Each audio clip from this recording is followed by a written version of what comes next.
back to the Youngs podcast. I am Shay. And I'm Dwight. And we are the Youngs. So it's been a long couple weeks for us here in the Young household. Yeah.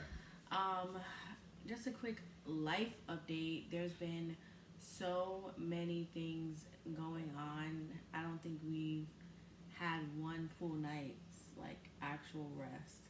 No. Every night is a late night. Every night is a late night. Every night is something with the kids. Our son, I believe, is going through another stage of teething. Yes. And he is going through a stage where he gets up in the middle of the night and he screams and hollers. And we get up and then we can't go back to sleep. Although I go back to sleep faster than you. Much faster. Once I'm up, I'm kind of just up. Yeah. So you actually took me to an event over the weekend. Yeah. And I had an amazing time. So one of my favorite choirs or gospel choirs is Maverick City Music. And I'm pretty sure everyone's watching knows exactly who I'm talking about. Listen, if you have the opportunity to see them in concert, please go do it. Like, it will change your life forever. And I was blessed because this man over here spoiled me and took me, and it was an experience like of a lifetime. So thank you. Oh, you're welcome, babe. You're very welcome. Yeah, it was a great time. We had a great time. Everybody there had a great time. Yes, and it was packed. It was a full house. It was. It was a full house. Everyone was on their feet just about the entire time. Yeah, so that was so much fun. But as you can see by our shirts, we are representing Army. Yeah, the U.S. Army. USA Army. We all know Veterans Day is coming up, and we have a vet in the house. Woo woo! How you feel? I feel good. I feel pretty good having served our country. Yeah. Yeah, at least for the time period that I served. That's good. And we have a little photo here. This is Dwight. Yeah, that was like a lifetime ago. Yeah. I love this photo of you. I love just like the cleanliness. Is that how you say it? Yeah. Yeah, you look so just like well put together. You look so handsome. But yeah, so we just wanted to do a quick little episode this week to just pop in and, shout out our veterans that we know. Obviously, shout out Dwight because he's a vet and, he put his life on the line just like he does every day for us. So what was your experience like being in the Army? Well, it was kind of like, I don't want to put this in words. In the beginning, it was a little tough. Yeah. Because it was my very first boot camp experience. Mm-hmm. So you never know what to expect. You just see what takes place like on movies or TV shows or what have you. So it was definitely eye-opening. Mm-hmm. Because when I joined the Army, they were still allowed to do many different things to you that they can't do nowadays. Yeah. So that was different. And then, as time went on, I kind of settled in. And I took the experience for what it was. But overall, I would say my experience was a very good experience. I wouldn't trade it for anything. I'm glad that I had that experience because it gave me the discipline and the actual, I would say, successful mindset, that I have today. Yeah. And it just made me dedicate myself to something and not want to quit something just because it's difficult. Yeah. So it gave me all that in one. And of course, you can't just quit Uncle Sam anyway. Yeah. But I had an amazing time. I traveled quite a bit, and I met a whole lot of new people. But you traveled with the military, and you played basketball over there, right? Yeah. I played basketball overseas when I was there with the military. So I tried my luck trying out for this semi-pro team, and I made the team, and it was just one of those things where I was at a crossroads. Do I stay over here or do I go back to my unit and resume my regular life? And how am I going to stay over here and have a life here That's what I was thinking at the time when I was overseas, and I just chose to come back home, and that was pretty much the end of it. Yeah. So, but it was still a great experience, and traveling with the army, definitely a great experience. Yeah. I feel like at one point in my life, I thought, just thought briefly, it would be a good idea. Yeah. But just the thought, like, you said you see on TV where people go through boot camp. And my dad was in the military. Like, he was in the army. And I remember he used to tell me, like, those people would get right in your face and would scream and spit. Yeah. And, like, I don't think I could deal with it. I don't think I'll be able to deal with that very well because I'm going to be like, sir, ma'am, Well, I don't know if you'll say the "sir, man" part. back up. I think you'll have a few other words that you'll say Like, before that. I don't think I could handle it very well, but I think the times are different because I have a coworker, and she was telling me, because she's in the military, and she was telling me about her experience being in boot camp, and I was actually telling her about yours, and she was like, "Oh my God, that's like torture. We didn't do any of that." Yeah. Totally different nowadays. Yeah. Totally different nowadays. It's crazy. So, do you find that when you like came home, did you think that your transition would be harder than what it was into finding like the career path once you decided to get out, or like how did you decide like, okay, I don't want to do this military anymore? How can I take what I learned from that to transition to like my day to day? Yeah, so I didn't think it would be too hard to transition when I got out. Some of the things that were the hardest things are going to sound kind of odd, but eating candy, that was a little bit challenging. Drinking sodas, again, that was a little bit challenging because in boot camp and AIT, which is after boot camp, when you're training for your particular job, which they used to call MOSs back then, you don't have that stuff to eat. You don't have that stuff to drink. So you're kind of purging your body of all those sugars and unnecessary fats and stuff during that time period. So I remember eating like a piece of a Snickers bar when I first came home, and like I damn near got sick. Really? Yeah, just my body just wasn't used to it, so it kind of rejected it in a weird way. Yeah, I didn't know that. I didn't know like you have to like not eat that stuff. Like I would die without candy. Yeah, I mean, they don't have it there to serve you or anything because Yeah. they're trying to pretty much get you in shape. Yeah, They're trying that does make sense. Yeah, they want you to become a lean soldier. So in order to be a lean soldier, you have to go through certain things nutrition wise. So do you wish that like you were still in? If you had the opportunity to go back, would you go back? I believe so, simply because I want to finish out my 20 years. Yeah. You know, I did 9, and I feel like, first of all, I would have been retired several years ago. So I wish I had stayed in and at least done that and got another pension or what have you. But you know, it is what it is, and at least I did 9, and you know, I just try to keep it moving. I did ask you how you felt about it. Yeah. At one point. Yeah, and I think for me, like, I think my biggest thing was the possibility of you having to leave for an extended amount of time. Like, I don't think I, like, would be okay with that, and that's the only thing that I had an issue with. Yeah, and that's always a possibility. Yeah. My thing was I wanted to go into a branch that's a little easier, well, a lot easier, and that would be the Air Force. And, you know, sorry to all the Air Force, I don't know, whatever you call yourselves, cadets or airmen or whatever, but yeah. Not yeah, you guys, about to start beef well, I mean, between the different classes. it's just an and stuff. unwritten rule anyway, you know.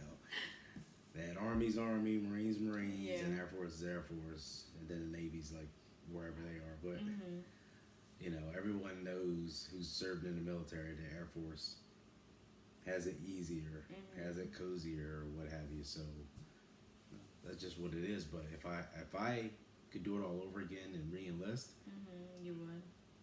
Yes, but I would try to transition to Air Force. Okay, gotcha. I just feel like they take care of you better. Yeah. than Army or Marines or anyone else. So Yeah. yeah, that would be my goal. So, do you think, since you went through like boot camp and stuff like that, is there anything that you learned from having that experience and doing that for 9 years that you feel like would be good for a civilian to know or to take with them? What advice or what is something you learned from having that experience that you can translate to a civilian like me that would be like beneficial? Well, I think what I learned that's beneficial is the self discipline aspect, the accountability aspect, and you are responsible for yourself, but you're also part of a team. Mm-hmm. So they teach you, they pretty much drill it in your head that you don't want to be the weakest link. You're part of that team. You don't want to be the weakest link. So you have to take accountability for your actions. You have to make sure that you're one of the strong links, and whoever else is the weak link, you have to make sure that you uplift them. You have to make sure that they become one of the strong links. You can't leave anybody behind to fail. Mm-hmm. If one fails, you all fail. So Yeah. they teach you that accountability as an individual, but they also teach you that accountability as you work as a team, Mm-hmm. because the team is only as good as its weakest link. Yeah. So I mean, that's just a mindset to have when you're out here in the civilian world and you're trying to accomplish certain things, or you're trying to better your career or family life or relationship or whatever. Mm-hmm. Sometimes you're just responsible for yourself, but then sometimes you're responsible for yourself and the actions of the individuals that you're working with. Mm-hmm. So it's best you become a better version of yourself and also a better team player. Right. So yeah, that's the kind of advice that I would give. Well, I think that's good advice. So what advice, and I don't know, I feel like this is more, I guess the episode is more geared towards what's coming up, which is Veterans Day. So, what advice would you give to someone who is either thinking of going into the military, taking the proper steps to get into the military? Like, what advice would you give to them if they kind of have like one foot in and one foot out? What I would say is talk to someone who has served. If you talk to someone who's served, they're going to give you a good idea of what to expect depending on what branch you're interested in going into. And I think that's the best way to get that perspective as to, okay, if I go into this boot camp, I know what to expect. If after that, if I pick this particular job, I know what to expect. If after that, if I'm stationed at this particular place, I know what to expect.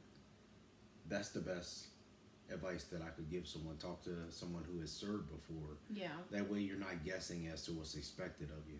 Yeah. I think that's good. Because I know before you told me about how like some people who I guess like do recruiting, of course they're gonna talk up certain things and make you seem like, or make you feel like it's gonna be one way, and then you get out Right. there and it's the complete opposite. So I think that's really good advice. Yeah, definitely. And recruiters, I mean, they recruit. Yeah. That's their job. So they're gonna sell you whatever it is they can sell you in order to recruit you for their particular branch. Which, I mean, there's nothing wrong with that. But at the end of the day, you have to know But do you that. think it's like false advertisement in a way with what they're doing? Not really. It just depends on what they're telling you and whether or not you're asking the right questions. True. Okay. They can tell you based on their experiences. They can tell you based on someone else's experiences. They can tell you pretty much anything. Yeah. But it's up to you to navigate through that and ask the right questions. That's going to help you as an individual, because not everything is going to help everyone. Yeah. And if you specifically need to know about, let's say, for example, what time you'll get up at boot camp or something like that, if you don't ask that question, maybe you'll be shell shocked when you go in and realize you got to get up at 0 dark 30, which is like 4 o'clock or 4:30 a.m. or what have you. So you gotta be mindful of your limitations and be mindful that you have to ask the right questions, which is why it's best to talk to someone who's served already. Right. So, how do you think the translation or transition from the military to your job was, or how does that like relate or come together? Well, in the military, I was artillery repair. Okay. So we just dealt with many small arms, whether it be handguns, rifles, um, like mortar tubes, things like that. So going into law enforcement, obviously you deal with weapons as well. Mhm. So in the military, I was an armorer, and although I'm not an armorer in law enforcement, I still knew my way around firearms. Gotcha. So that kind of helped me in the transition from being a soldier to being a civilian, Mhm. but also still being in a paramilitary setting, paramilitary organization. Gotcha. And the crazy part was I traded one uniform for another, but I also told myself once I traded that one uniform that I wasn't going to wear another uniform because I didn't want to shave and things Mhm. like that. And then I still turned around and still And did it wear anyway. another one. So just to it just it really helped me in the Yeah. transition. That's good. And there was just a real quick story. A colleague of mine that I guess retired maybe like 2 years ago from our police department. My friend John, he and I actually kind of mirrored each other Yeah. career wise. So my friend John and I, we served in the military. We served in the same unit. And not only did we serve in the same unit, but we served in the same squad. Not only did we serve in the same squad, but we had the same MOS, meaning the same job. So we go overseas and stuff, and it'd just be me and him in the arms room performing our job. Mhm. And from there, he became a law enforcement officer before I did at a smaller agency. And I was a dispatcher, and I dispatched, and one of the agencies that I dispatched for was his agency. Mhm. So then you fast forward a little bit, he gets a job at the police department that I work at. Maybe a year and a half, 2 years later, I get a job at the police department as well. So we're working together at the same police department. Mhm. And then you fast forward a little bit further, we both become detectives in major crimes, and we're actually partners for a few years Yeah. in the same division. And so, I mean, we've been friends for a very long time, but it's just the fact that we've kind of followed each other's career. Yeah, I think that's crazy. It's rare, but that's good that you had all those experience with that person, and for that to kind of come into your civilian side, and you Yeah. still have that same person is really crazy. Yeah, really crazy. But shout out to John. Shout out to John. Yeah, so my experience overall in the military was a great experience. So I just want to give a shout out to all the veterans out there. Thank you for your service, and those who are still serving, thank you for your service as well. And we hope you all are successful and you prosper Mm-hmm. and you stay safe. Guarding our country, protecting us. Yes, absolutely. So that pretty much sums up this podcast episode this week. We want to say again, happy Veterans Day to all the vets out there. And you guys will see us next week. We are the Youngs and we are out. Peace. Peace out.